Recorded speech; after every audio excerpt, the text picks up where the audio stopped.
होते.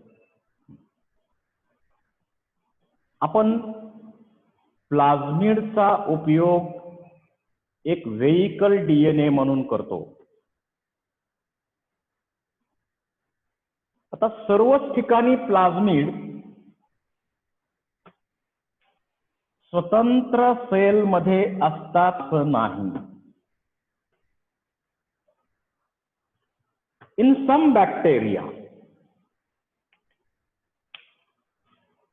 plasmid is autonomous, many chromosome separate, but in some bacteria this plasmid DNA can be integrated with bacterial genome. म्हणजे काही बॅक्टेरियामध्ये प्लाझ्मिड स्वतंत्र न राहता या बॅक्टेरियाच्या जिनोम बरोबर अटॅच झालेला असतो, इंटिग्रेट होतो.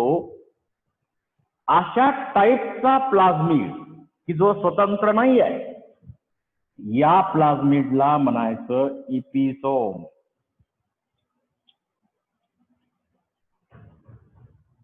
So episome is a type of plasmid which integrate with bacterial genome.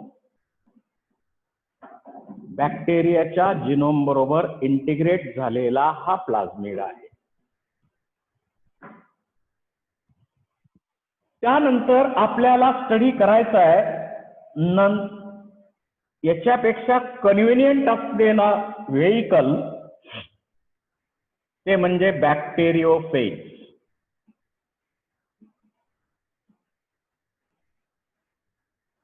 बॅक्टेरियोफेज बॅक्टेरियोफेज म्हणजे बॅक्टेरियल व्हायरस यांचा उपयोग आपण व्हेइकल डीएनए किंवा वेक्टर डीएनए म्हणून करतो. आता बॅक्टेरियोफेजचं स्ट्रक्चर आपल्याला ऑलरेडी माहित आहे. बॅक्टेरियोफेज मध्ये हे प्रोटीन कोट आहे, त्याच्यामध्ये हेड आहे, टेल आहे, इथं एंड प्लेट आहे, टेल फायबर्स आहेत, आणि त्याच्या आत डीएनए आहे, सर्क्युलर किंवा लिनियर डीएनए आहे. अशा बॅक्टेरियोफेजचा वापर आपण कॅरियर किंवा व्हेइकल डीएनए म्हणून करायचा. परंतु का करायचा? प्लाझ्मिड पेक्षा जास्त कन्व्हिनियंट हा का आहे? कारण याच्यामध्ये असं लिनियर डीएनए आहे आणि ठराविक लोकेशन झालं की तिथं कॉस साईट आहे, जिनोम संपला कॉस साईट आहे, जिनोम संपला कॉस साईट आहे, कॉस साईट आहे. कॉस साईट आहे, कोहेजिव्ह साईट आहे त्याच्याकडे. सर्क्युलरायझेशन साठी त्याची गरज लागते आणि आपल्याला जिथं कट घ्यायचा आहे तो याच ठिकाणी आपण घेणार. समजा हा जिनोम कट करायचा आहे, आपल्याला हा जिनोम कट करायचा आहे, तर आपण काय करणार? या कॉस साईटच्या ठिकाणी कट घेणार. आपला जो जीन आहे इंटरेस्ट असलेला तो जीन त्याच्यामध्ये इन्सर्ट करणार. कॉस साईटच्या ठिकाणी कट घेऊन आपण जो जीन आहे तो इन्सर्ट केला, त्याचे तुकडे केले आणि तो जीन इन्सर्ट करून लिगेशनची प्रोसेस केली. आता हा जो बॅक्टेरियोफेज आहे त्याचा जो डीएनए आहे त्याची साईज किती आहे? 48.5 किलो बेस पेअर. एवढ्या साईजचा असतो हा. कोणत्या प्रकारचे व्हेक्टर मोस्ट कॉमनली यूज केले जातात बॅक्टेरियोफेज मध्ये? तर हे दोन टाईपचे यूज केले जातात, M13 टाईप आणि लॅम्बडा फेज.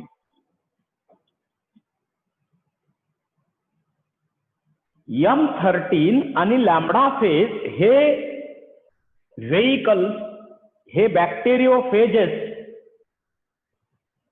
इथं यूज केले जातात. त्याच्यामध्ये डीएनएचा कंटेंट किती आहे तर 48.5 किलो बेस पेअर एवढा तो कंटेंट आहे. एवढा तो कंटेंट आहे. आणि मग आपण बॅक्टेरिया प्लाझ्मिड मार्फत 10 KB एवढाच डोनार डीएनए पाठवू शकतो. 10 KB एवढाच डोनार डीएनए आपण पाठवू शकतो.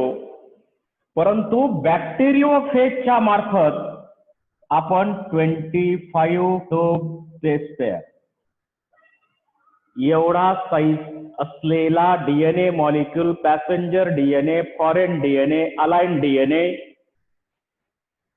पाठवू शकतो. म्हणजे छोटा डीएनए ट्रान्सफर करायचा असेल तर त्याच्यासाठी प्लाझ्मिड ठीक आहे, पण त्याच्यापेक्षा मोठा डीएनए मॉलिक्यूल ट्रान्सफर करायचा असेल तर त्याच्यासाठी आपण या बॅक्टेरिओफेजचा यूज करतो. आता बॅक्टेरिओफेजचं लाईफ सायकल जे आहे ते 2 टाईपचं आहे. याच्यामध्ये लायटिक आणि लायसोजेनिक असे 2 सायकल आहेत. या बॅक्टेरिओफेजचं जे मल्टिप्लिकेशन होतं ते 2 प्रकारे होतं, लायटिक आणि लायसोजेनिक. लायटिक सायकल कसं फॉलो केलं जातं तर समजा हा एक बॅक्टेरियल व्हायरस आहे, बॅक्टेरिओफेज आहे. हा बॅक्टेरिओफेज काय करणार, एखाद्या बॅक्टेरियल सेल मध्ये इन्फेक्शन करणार. समजा ही बॅक्टेरियल सेल, ही बॅक्टेरियल सेल आहे. या बॅक्टेरियल सेल बरोबर या व्हायरसची पहिली अटॅचमेंट महत्वाची आहे.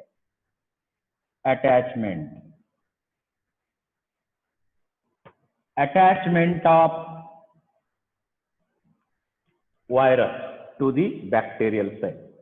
आपण याचा डीएनए ग्रीन कलर न दाखवू. आता अटॅचमेंट झाल्यानंतर एंडोलायसिन या एंड प्लेट जी आहे याची टेल फायबरच्या सहाय्याने अटॅच झाला. एंड प्लेट जे आहे त्या एंड प्लेट किंवा बेसल प्लेट जी त्याची आहे तिथून एंडोलायसिन सिक्रीट केले जातात. लायटिक एन्झाईम सिक्रीट केले जातात आणि या बॅक्टेरियल सेलला ड्रिल केलं जातं, होल पाडलं जातं. आणि ड्रिल केल्यानंतर हे जे व्हायरसचं डीएनए आहे ते बॅक्टेरियल सेल मध्ये रिलीज केलं जातं. It enters in bacterial cell. आता फक्त प्रोटीन कोट असलेला हा जो एमटी व्हायरस राहतो, या एमटी व्हायरसलाच आपण म्हणतो घोस्ट.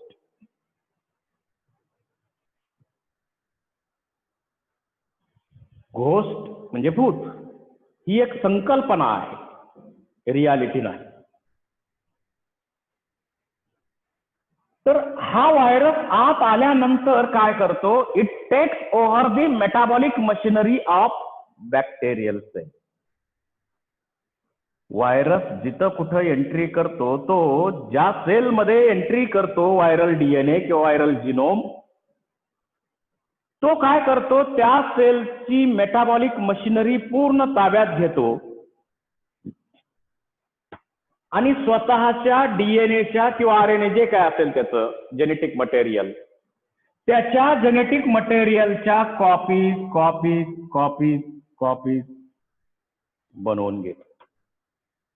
आणि लायटिक एन्झाईम रिलीज केल्यामुळं हे बॅक्टेरियाचं डीएनए सुद्धा ब्रेक केलं जातं.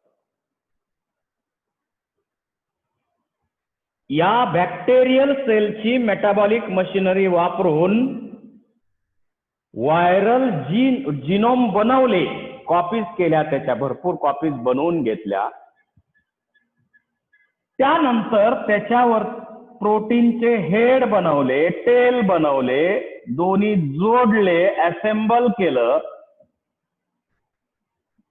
अशा प्रकारे असेंबल करून नवीन छोटे छोटे व्हायरस व्हायरस व्हायरस व्हायरस बनले.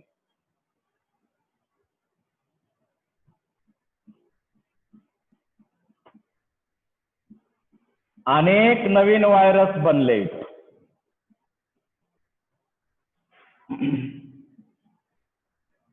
अनेक नवीन व्हायरस बनणार.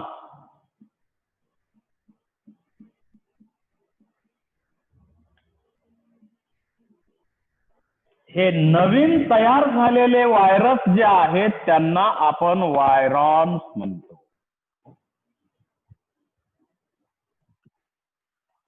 म्हणजे बॅक्टेरियल सेल मध्ये बरोबर अटॅचमेंट केली, आपलं जेनेटिक त्यानं पेनिट्रेट केलं, जेनेटिक मटेरियल त्यांनी आत इन्सर्ट केलं, त्या जेनेटिक मटेरियलनं या सेलचा पूर्ण ताबा मिळवला, त्याच्या मदत या सेलच्या मेटाबॉलिक मशिनरीचा वापर करून या व्हायरसच्या जेनेटिक मटेरियलच्या कॉपीज बनवून घेतल्या, नंतर हेड प्रोटीन हेड बनवले, टेल बनवले, असेंबल केलं आणि नवीन व्हायरस तयार झाले. नवीन व्हायरस तयार झाल्यानंतर ही बॅक्टेरियल सेल ब्रेक होते, ब्रेक केली जाते आणि सर्व नवीन नवीन व्हायरसेस बाहेर रिलीज होतात आणि प्रत्येक नवीन व्हायरस नवीन बॅक्टेरियल सेल शोधणार. बाहेर पडलेला प्रत्येक व्हायरस नवीन बॅक्टेरियल सेल शोधणार आणि याप्रमाणे त्याचं मल्टिप्लिकेशन पुन्हा repeat repeat repeat repeat repeat होतं. असं सायकल फॉलो केलं जातं. या सायकलला आपण म्हणतो लायटिक सायकल. लायटिक सायकल मुळे सेलचा डेथ होणार आहे. जी होस्ट सेल आहे ती सेल डेथच होणार आहे त्या सेलचा. त्यामुळे लायटिक सायकल कंपॅरेटिव्हली हार्मफुल असतं होस्ट सेलसाठी. परंतु काही ठिकाणी मात्र आपल्याला पाहायला मिळेल की हा व्हायरस लायटिक सायकल प्रमाणे काम करत नाहीये. समजा ही बॅक्टेरियल सेल आहे. या बॅक्टेरियल सेलला व्हायरस अटॅच झाला. अटॅचमेंट नंतर एंडोलायसिन रिलीज केले आणि आपलं जेनेटिक मटेरियल त्यांनी काय केलं, आत इथं एंटर केलं. एंटर केल्यानंतर या जेनेटिक मटेरियलनं तसं तर काय करायला पाहिजे होतं, नेहमीप्रमाणे या होस्टच्या मेटाबॉलिक मशिनरीचा पूर्ण ताबा घ्यायला पाहिजे होता. परंतु तसं केलं जात नाही. तर हा जो व्हायरल जिनोम आहे, that viral genome can be integrated with bacterial genome and it remains in inactive form called as prophase. Inactive form मध्ये व्हायरल जिनोम जो आहे तो बॅक्टेरियल जिनोम बरोबर अटॅच होतो आणि तसाच राहतो. यामुळं बॅक्टेरियल सेलचं लायसिस किंवा ब्रेकडाऊन होणार नाही, सेलचा डेथ होणार नाही. अशी जी सायक्लिक प्रोसेस येते त्याला लायसोजेनिक सायकल म्हणतो आपण. यावर एक क्वेश्चन असाही विचारला जातो की या दोन्ही सायकल पैकी कोणत्या प्रोसेस मध्ये बॅक्टेरियल सेलचा डेथ होतो आणि कोणत्या सायकल मुळे डेथ होत नाही. तर लायटिक सायकल मुळे त्या सेलचा डेथ होतोय परंतु लायसोजेनिक सायकलमुळं बॅक्टेरियल सेल तशीच राहिलेली आहे, इंटॅक्ट राहिलेला आहे आणि हाच इनॅक्टिव्ह होऊन तिथं राहिलेला आहे. व्हायरल जिनोम इनॅक्टिव्ह फॉर्म मध्ये त्या सेलमध्ये राहिलेला आहे. तर अशा प्रकारे बॅक्टेरियोफेजचे सायकल्स कंप्लीट होतात आणि हे इन्फेक्शन करण्यासाठी सोपं आहे. आता हेच व्हायरस फक्त बॅक्टेरियल व्हायरस फक्त आपण वेक्टर म्हणून घेतो असं नाही, तर आपण retro virus,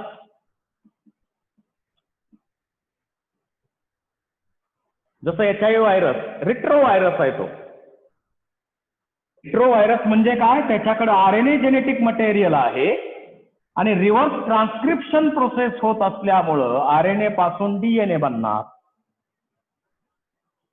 reverse transcription process होणार. आणि ज्या व्हायरसमध्ये अशी कंडिशन असते त्यांना आपण रिट्रो व्हायरस म्हणतो, की ज्यांच्यामध्ये RNA जेनेटिक मटेरियल आहे. ते पहिलं DNA बनवून घेतात आणि मग मल्टिप्लिकेशन RNAचं करायला सांगतात. तर या रिट्रो व्हायरसचा उपयोग ॲनिमल मध्ये किंवा ॲनिमल मध्ये इन्फेक्शन करतात ना व्हायरस, किंवा ह्युमन मध्ये या रिट्रो व्हायरसचा उपयोग व्हेइकल DNA म्हणून केला जातो, वेक्टर DNA म्हणून केला जातो. रिट्रो व्हायरस बॅक्टेरियल व्हायरस पण वापरला जातो, त्याच्याबरोबर रिट्रो व्हायरस मार्फत जीन आपण पाठवून देतोय. कारण व्हायरस इन्फेक्शन करणार ना, जेनेटिक मटेरियल इन्सर्ट करणार. मग आपण काय करणार, आपल्याला जो पाहिजे तो जीन जर याच्यामध्ये इन्सर्ट केला डोनर DNA, तर हे सगळं त्या सेलवर होस्ट सेलमध्ये इन्फेक्शन करणार, तिथं त्या कॉपीज पाठवणार. त्यामुळे जीन ट्रान्सफर करण्यासाठी प्लाझमिड पेक्षाही व्हेइकल चांगलं कोणतं आहे, तर बॅक्टेरियल किंवा बॅक्टेरियोफेज किंवा व्हायरस यांचा वापर आपण जीन ट्रान्सफर करण्यासाठी करतो. तर हा एक व्हेइकलचा किंवा व्हेक्टरचा भाग झाला. त्यानंतर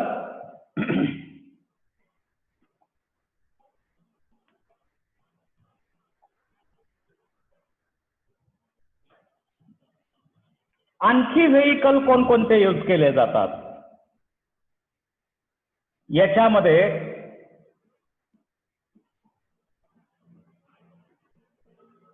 ट्रान्सपोसन,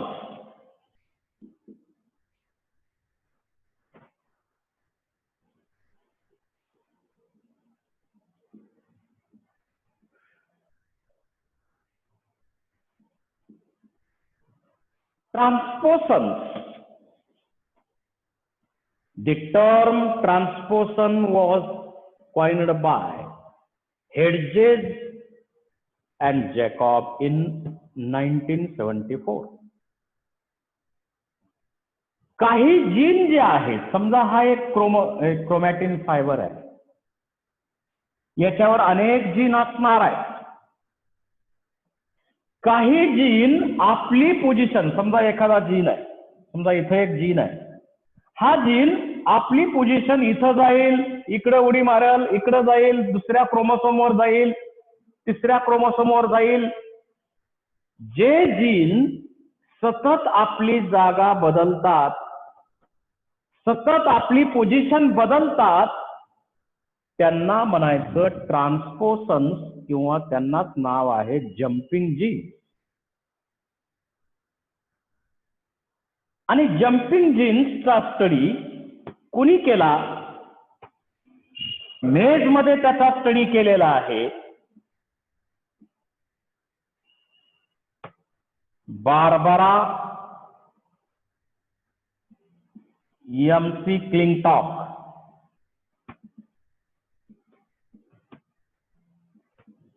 यांनी कोल्ड स्प्रिंग हार्बर,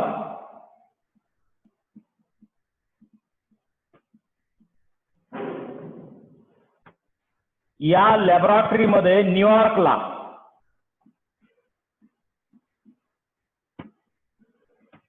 या न्यूयॉर्कमध्ये असणाऱ्या लॅबोरेटरीमध्ये जम्पिंग जीनचा कन्सेप्ट मांडला, स्टडी केला. जे जीन सतत आपलं लोकेशन बदलतात, सतत आपली पोझिशन बदलतात, त्यांना जम्पिंग जीन्स म्हणायचं.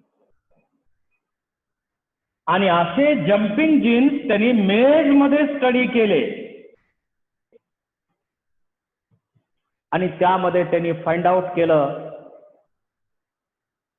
की मेजमध्ये 20 पटीनं डीएनए जास्त आहे, परंतु त्या डीएनए पैकी 50% डीएनए हे ट्रान्सपोसनच्या फॉर्म मध्ये आहे. म्हणजे 50% डीएनए हे जम्पिंग डीएनए आहे. म्हणजे तिथं आपण बघतो की त्याचे जे फ्रूट सीड्स आहेत त्या सीड मध्ये कलर, वेगवेगळ्या प्रकारचे कलर दिसतात, त्याच्यामध्ये पोझिशन सतत त्यांची बदलत असते या ट्रान्सपोसनची. इव्हन ह्युमनचा विचार केला तर आपल्यामध्ये सुद्धा 42% जे आहे ते ट्रान्सपोसनचं आहे. 42% आपल्यामध्ये जीन्स हे जम्पिंग जीन्स आहेत, ट्रान्सपोसन्स आहेत. आणि आपल्यामध्ये प्रायमेटमध्ये जे आलू सिक्वेन्स आहे जीनचा, तो या ग्रुपमध्ये येतो. ALU सिक्वेन्स जो आहे तो जम्पिंग जीनचा सिक्वेन्स, पॉप्युलर सिक्वेन्स आपल्यामध्ये आहे. आता हे जम्पिंग जीन जे आहे ते 2 प्रकारचे असतात. एक रिट्रोट्रान्सपोसन्स,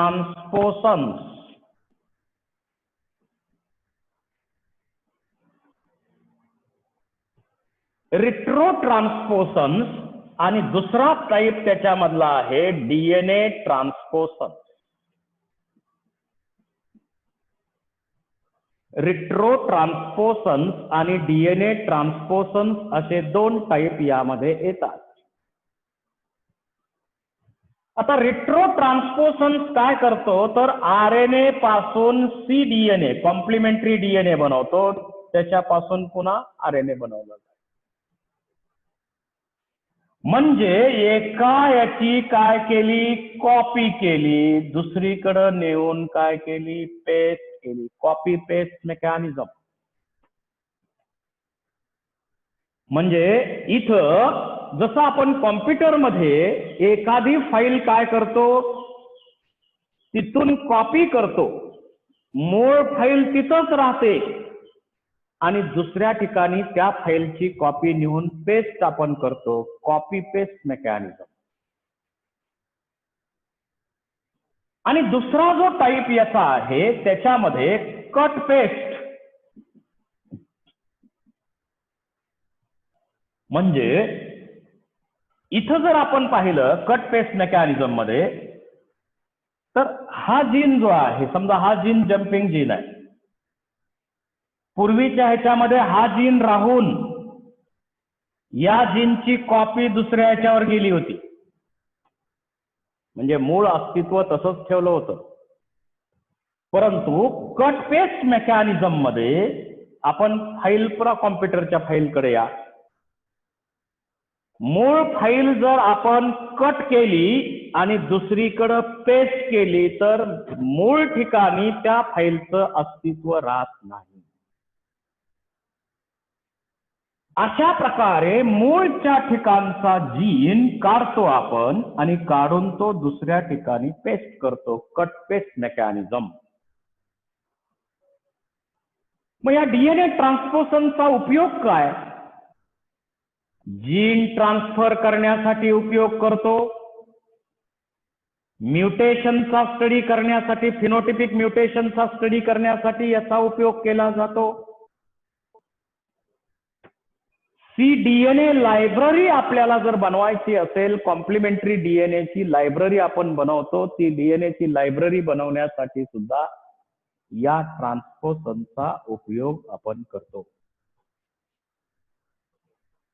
तर हे एक आर्टिकल यामध्ये आपल्याला आहे. आता फार काही डिटेल नाही, परंतु तरी थोडासा रेफरन्स त्याचा येतो आणि मग आपल्याला रेफरन्स आला की त्याच्याबद्दल माहिती असणं गरजेचं आहे, म्हणून तुम्हाला हे डिटेल्स घेतलेले आहेत ट्रान्सपोसनचे. परत जॉईन होऊ आणि